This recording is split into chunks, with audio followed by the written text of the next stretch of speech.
It was about 11 o'clock in the morning, mid-October, with the sun not shining and a look of hard wet rain in the clearness of the foothills.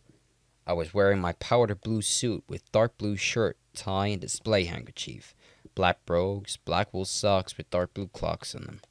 I was neat, clean, shaved, and sober, and I didn't care who knew it. I was everything the well-dressed private detective ought to be, and I was calling on $4 million. The main hallway of the Sternwood place was 2 stories high. Over the entrance doors, which would have let in a troop of Indian elephants, there was a broad stained-glass panel showing a knight in dark armor rescuing a lady who was tied to a tree and didn't have any clothes on, but some very long, convenient hair. The knight had pushed the visor of his helmet back to be sociable, and he was fiddling with the knots on the ropes that tied the lady to the tree, and not getting anywhere.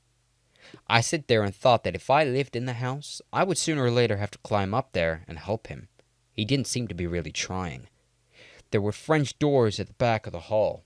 Beyond them, a wide sweep of emerald grass to a white garage, in front of which a slim, dark, young chauffeur in shiny black leggings was dusting a maroon Packard convertible. Beyond the garage were some decorative trees trimmed as carefully as poodle dogs. Beyond them, a large greenhouse with a domed roof. Then more trees, and beyond everything, the solid, uneven, comfortable line of the foothills. On the east side of the hall, a frieze staircase, tile-paved, rose to a gallery with a wrought iron railing and another piece of stained-glass romance. Large hard chairs with rounded red plush seats were backed into the vacant spaces of the wall roundabout. They didn't look as if anyone had even sat in them. In the middle of the west wall there was a big empty fireplace with a brass screen in 4 hinged panels, and over the fireplace a marble mantel with cupids at the corners. Above the mantel there was a large oil portrait, and above the portrait 2 bullet-torn or moth-eaten cavalry pennants crossed in a glass frame. The portrait was a stiffly posed job of an officer in full regimentals of about the time of the Mexican War. The officer had a neat black imperial black mustachios, hot, hard, cold black eyes, and the general look of a man it would pay to get along with.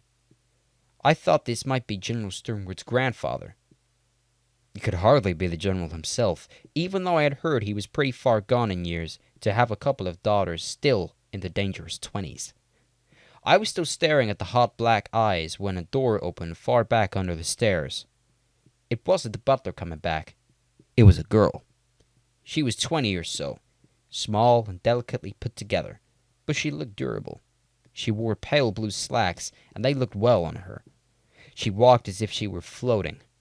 Her hair was a fine, tawny wave cut, much shorter than the current fashion of page-boy tresses curled in at the bottom.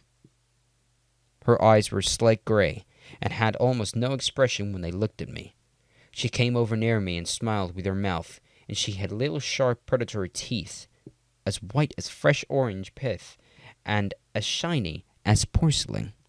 They glistened between her thin, too taut lips. Her face lacked color and didn't look too healthy. "Tall, aren't you?" she said. I didn't mean to be. Her eyes rounded. She was puzzled. She was thinking. I could see, even on that short acquaintance, that thinking was always going to be a bother to her. "Handsome, too," she said, "and I bet you know it."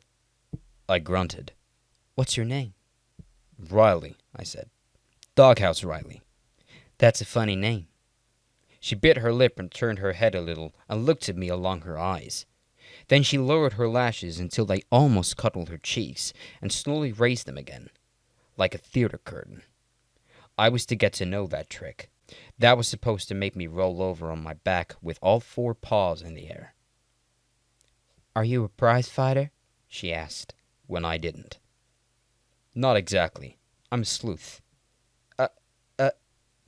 She tossed her head angrily, and the rich color of it glistened in the rather dim light of the big hall. "You're making fun of me." "Uh-huh." "What?" "Get on with you," I said. "You heard me." "You didn't say anything. You're just a big tease." She put a thumb up and bit it. It was a curiously shaped thumb, thin and narrow like an extra finger, with no curve in the first joint. She bit it and sucked it slowly, turning it around in her mouth like a baby with a comforter. "You're awfully tall," she said. Then she giggled with secret merriment. Then she turned her body slowly and lively, without lifting her feet. Her hands dropped limp at her sides. She tilted herself towards me on her toes. Then she fell straight back into my arms. I had to catch her or let her crack her head on the tessellated floor. I caught her under her arms, and she went rubber-legged on me, and instantly. I had to hold her close to hold her up. When her head was against my chest, she screwed it around and giggled at me. "You're cute," she giggled. "I'm cute, too."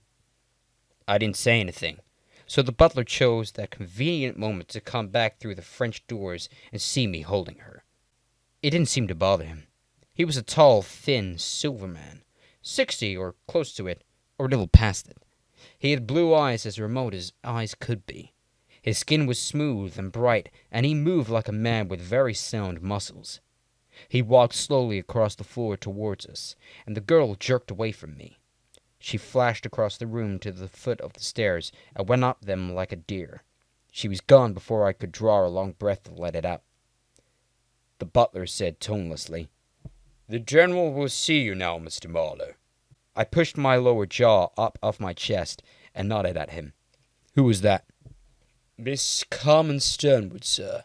"You ought to wean her. She looks old enough." He looked at me with grave politeness and repeated what he said.